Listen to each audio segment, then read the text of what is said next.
और भी ज्यादा शॉक्ड हो चुका था। उसकी प्रॉपर्टी का वो गार्डन खत्म होने का नाम ही नहीं ले रहा था।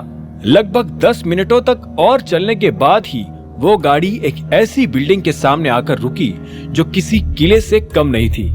वो ये तो जान गया था कि टाइगर होने के नाते उसके हाथों में ताकत कितनी ज्यादा थी, लेकिन अब वो इस बात से भी वाकिफ हो गया था कि उसके पास संपत्ति भी कितनी अधिक थी।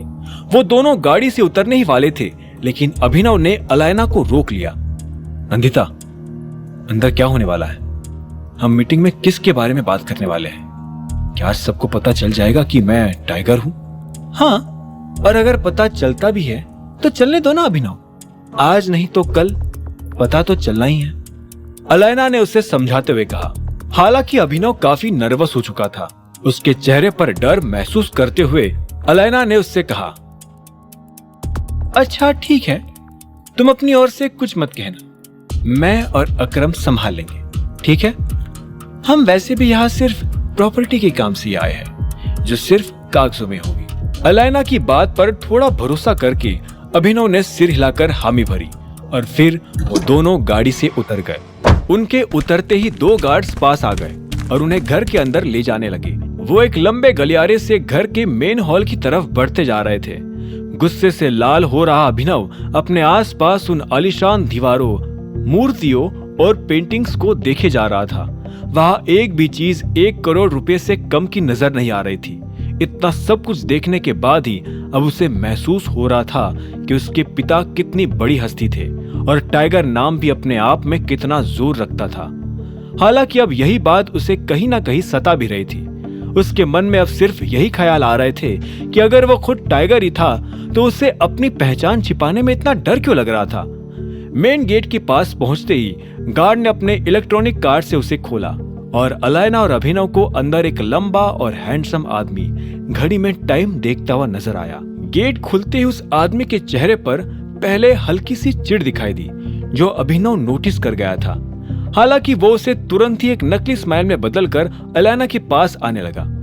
देर आए, बारात हो गए, कैसी हो मिस अलायना? अलायना से ये सवाल करने वाला ये आदमी और कोई नहीं बल्कि मोंटी था। अभिनव उसे ऊपर से नीचे तक देख रहा था। वो दिखने में हट्टा कट्टा और लंबा चौड़ा था। मोंटी का चेहरा हूबहू उसके पिता से मिलता था। अभिनव उसकी तीखी आंखों में वही चालाकी देख पा रहा था जो उसने आखिरी बार राणा की आंखों में देखी थी। मैं ठीक हूँ, तुम अपनी बताओ, बड़े दिनों बाद दिखे हो मोंटी।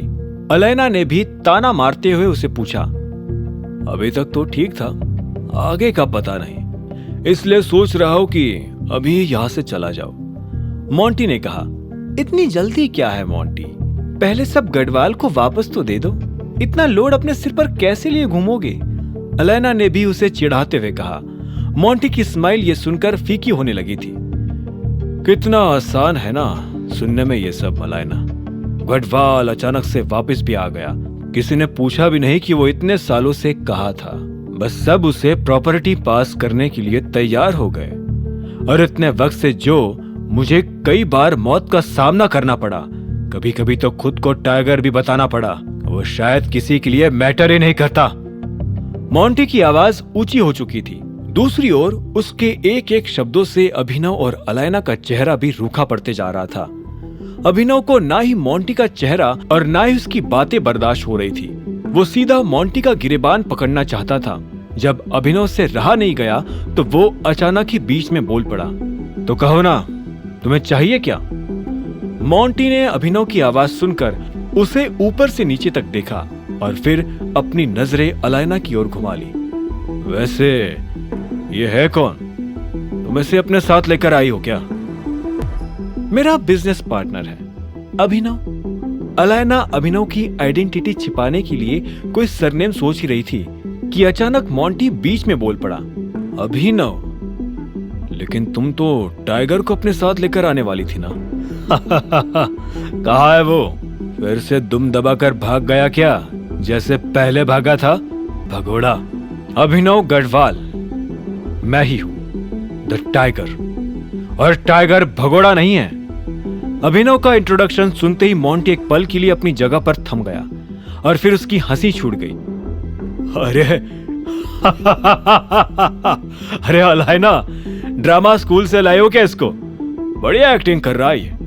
थोड़ा और अच्छे से करता तो मैं मान भी लेता कि यही टाइगर है। एक तरफ मोंटी के ठहाके बढ़ते जा रहे थे तो दूसरी तरफ अभिनव का पारा। उन दोनों के बीच अलायना घबरा गई थी। उसे लगा था कि अभिनव अपनी आइडेंटिटी आज भी छिपाने वाला है, खासकर मोंटी के सामने। हालांकि उसने अचानक ही खुलेआम अपना इंट्रोडक्शन दे डाला था। मोंटी, यही है टाइगर। आगे की कहानी जानने के लिए देखें अगला एपिसोड सिर्फ पॉकेट एफएम के यूट्यूब चैनल पर, और द रिटर्न ऑफ टाइगर के सारे एपिसोड्स को सुनने के लिए डिस्क्रिप्शन में दी लिंक से डाउनलोड करें पॉकेट एफएम ऐप।